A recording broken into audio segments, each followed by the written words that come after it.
Should you cleanse your hair with something like this? Yes. Should you cleanse your hair with something like this? No. And we're going to talk about it. Hi, welcome and welcome back. Nabby Valley here, and today I'm going to be talking about how to properly wash your hair for beginners. I'm going to try my hardest to break down the science behind why you should use and why you shouldn't use certain products during your wash day routine, specifically for washing your hair. I posted a thread a while ago about why you probably shouldn't be using Bentonite Clay to wash your hair, and people really liked it, so I decided to make a more thorough video on what you should be using to wash your hair, the different types of things you can use to wash your hair, and all that jazz. But if you don't already follow me on Instagram, my link to my Instagram is definitely down below. I do more interactive stuff on there, so if you want to keep up with me, definitely follow me on Instagram. Now, I'm going to take you to my bathroom where we're going to discuss what you should and should not be using in your hair to wash your hair. Okay, so let's first talk about why it is so important to actually wash your hair. And when I say wash your hair, I mean cleanse your hair. Your hair can experience this thing called product buildup, and that's when the oils and the dirt and the ingredients from the products that you've been using can create a film over top of your hair strand that can negatively affect your hair health. It makes it extremely low porosity. If you already have low porosity, then it just makes it that much difficult and that much harder. It doesn't let water in or out. It's not a good thing to have. Product buildup is bad. And so when you effectively remove product buildup from your hair, it makes it so much easier to actually moisturize your hair. Okay, now let's talk more so about how shampoo and conditioners work. Your hair's natural pH is around 4.5 or 5.5, and the way that shampoo and conditioner works is that shampoo is a little bit more basic than your hair, but still acidic.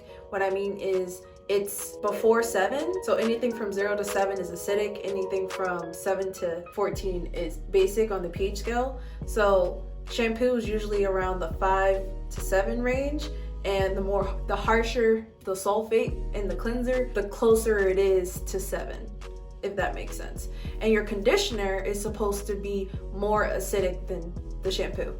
So your conditioner is supposed to bring back your hair to its natural pH level. Based off of a book I read called The Science of Black Hair, you definitely check it out. She gives a way more detailed version of what I'm trying to explain. Your hair, like the dirt on your hair, more so has a positive charge. So the dirt and stuff more so has a positive charge. Technically, sulfates can be positive charged, negatively charged, can switch between positive and negative, or have no charge. Usually, the strongest sulfates have a more negative charge. So the negative charge that's in the shampoo, in the sulfates, bind with the positively charged dirt product, whatever, to clean it away. And then conditioners, more acidic things, because it's an acid, H+, that's positive, versus OH negative, which is negative, binds to the hair and closes up the cuticle. That's how shampoo and conditioner is supposed to work. And the reason why we're in my bathroom right now is because I'm going to do the little thing that they do on TikTok where it's like just with a yes or a no. Should you cleanse your hair with this thing? Yes or no? That's what I'm gonna do right now. Things like this. Yes, you should cleanse your hair with something like this. Should you cleanse your hair with something like this? No. Should you cleanse your hair with something like this? Yes. Should you cleanse your hair with something like this? No. And we're going to talk about it. Now, I probably shocked some of you because some of the items that I just picked up, a lot of people have been telling you that this is what you're supposed to use to wash your hair. And when I say wash, I mean cleanse, like remove product buildup. This is what you're supposed to use to wash your hair. Yeah, we're going to talk about it, why some of those things you should not be using. Okay, now that we're back, let's talk about the different types of shampoos. The first type of shampoo is a clarifying shampoo, and that shampoo is mainly to remove product buildup. Most likely has sulfates in them. Most likely has the harsher type of sulfate. The sulfate is probably higher up on the ingredients list, like the second, third ingredient. And some examples of these type of shampoos that I had on stock that are clarifying is the Shea Moisture African Black Soap Bamboo Charcoal Deep Cleansing Shampoo. So you got this bad boy, the one and only Melanin Hair Care African Black Soap Reviving Shampoo. There we go. This shampoo and Eden Peppermint Tea Tree Shampoo. So if you look on the back of the ingredients list, this one, the sulfate is the second ingredient. This one, the sulfate is the second ingredient. And this one, the cleansing agent, which is the second ingredient, but is not as harsh as these two products. Next are moisturizing shampoos. And in my humble opinion, I think a moisturizing shampoo typically means that the cleanser is not as harsh as a cleansing shampoo. That has just been my experience. I personally feel like sulfate-free shampoos and moisturizing shampoos are kind of the same thing. There isn't an industry standard, which is kind of annoying, but usually sulfate-free just means it doesn't have the harshest sulfates in them, but it still has sulfates in them. It's just a gentler sulfate. Look at the back of your shampoo bottle to look at the ingredients. Looking where the cleansing agent is. So if it's higher up on the list, there's more of it. It's lower on the list, there's less of it. If it's less of it, then it's probably not going to cleanse your hair as well as something that's higher up on the list. And if it's extremely gentle, then it's probably not going to clean your hair as well as something that is more harsh.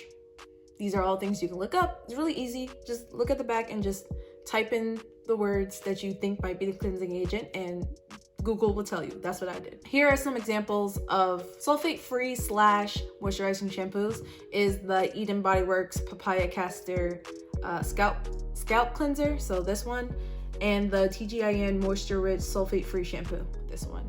So my hair did not like either of these shampoos. It didn't cleanse it well enough. Like, even though the name is scalp cleanser for this product, if you actually look at the ingredient list, the cleansing agent is like ninth, like in the ingredients list, after a whole bunch of more like conditioning agents and apple cider vinegar. Didn't do a very good job of removing product buildup, in my opinion.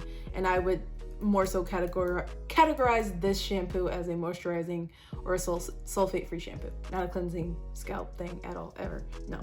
This one, I also didn't feel like cleansed my scalp that well. Yeah, the first couple, unless they're lying, the first couple of ingredients are just all abstracts. Yeah, they're all abstracts.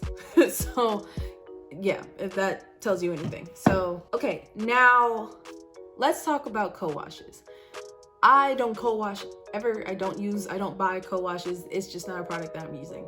So co-washes are typically described as something that it's majority conditioning agents.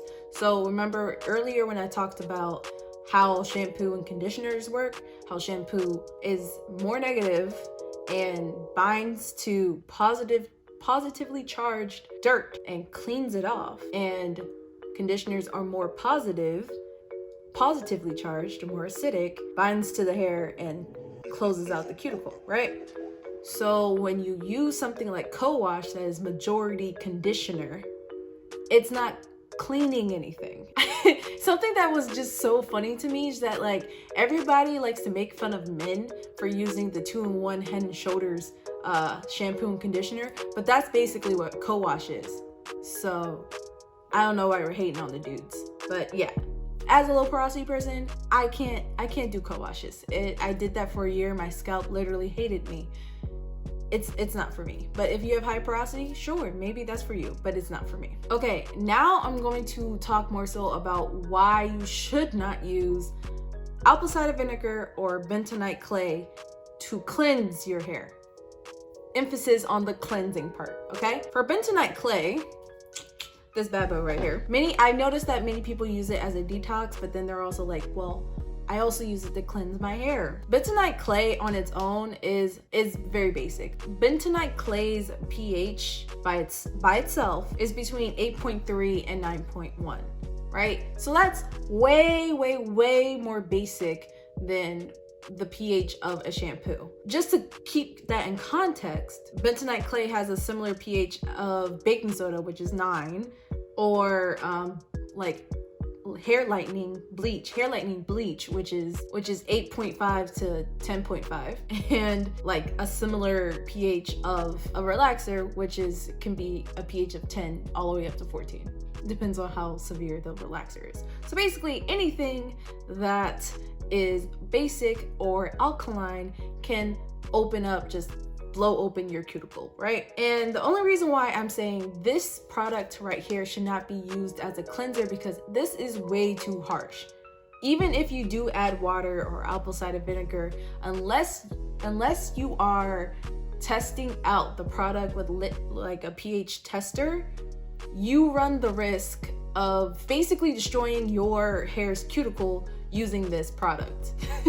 I don't know why it became a fad. It really should not be. I did find a video of a trichologist using bentonite clay and another clay for a detox to remove toxins, but more so to remove metals, which, I mean, if she says that's fine, she's a specialist, I believe her. But when she was making her mixture, she had pH testers.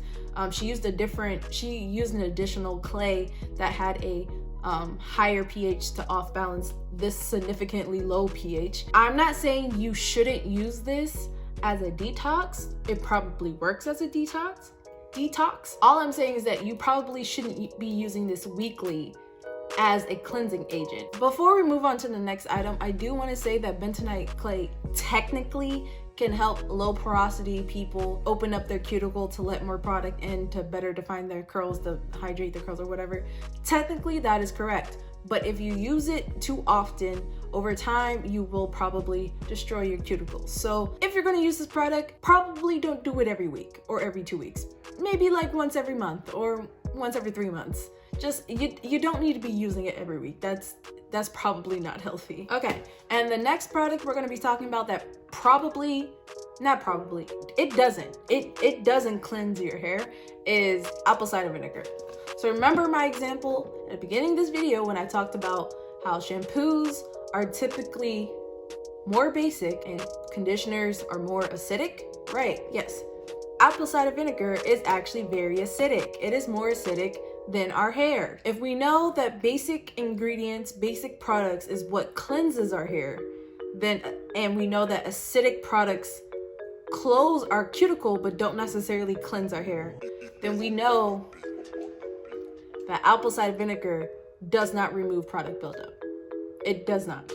So doing apple cider vinegar rinses is not going to remove product buildup. It will close your cuticle, it will make your hair shiny, but it will not cleanse your cuticle. I will stand on that. You can argue with me all you want. I will stand on that. Now, I did some research and it seems that some people use apple cider vinegar in their formulas to regulate the pH of the product. So all of your shampoos that advertise having apple cider vinegar in it, it's not because it's a cleansing agent, it's because it's helping offset the cleansing agent. It's helping to make the product not too basic. Yeah. Yes, you have been lied to or misled. Yes. So if you are a low porosity lady or person, using apple cider vinegar on your hair is not, I don't think is a good idea, because if your cuticle's already closed and you have issues opening up your cuticle, then using something like this would just keep it closed. So you're not even, just because it stings doesn't mean that it's cleansing. When choosing a shampoo, I think there's a couple different factors that you should take into consideration to help you make the best decision. So first, your porosity level. If you have high porosity, you can probably get away with using gentler cleansers than low porosity people. Our cuticle is already closed. If there's more stuff on our cuticle, that's double the trouble. It's not good for us. If you do have low porosity, you're most likely going to need something that is stronger. You might not have to use it every week, but you are definitely going to have to use something that is stronger more frequently than someone who is middle or high porosity. The second thing I think you should take into consideration is how often you wash your hair. Now, the reason why I say this is because there's a girl on YouTube, her name is Academia, I think, and she has 4C high porosity hair, and she washes her hair like once every 3 months, I think is what she said, like a really, really long time. However, the shampoo that she uses is extremely strong. It is an extremely stripping shampoo, but she only uses it once every 3 months or so, as opposed to someone like me who's using Melanin Hair Care, which I don't think is as stripping as like Garnier or whatever she uses. I think it's Garnier. Yeah, because that stuff will make your hair parched. Anyways, if you're using a gentler cleanser, you can probably use it more often. If you're using like extremely harsh cleanser, you probably don't have to cleanse your hair as often. Your scalp will let you know what is best for you, because I know when it's time to wash my hair, because my scalp will be itchy, as like extremely itchy. That's how I know. So yes, I hope this was helpful. If you have any questions or further questions that I didn't address in this video, definitely let me know so I can answer you in the comment section, because this is an informative video and I want to make sure that people got some value from it. So that is all I have for today. I hope you guys enjoyed, and see you guys next week. Bye.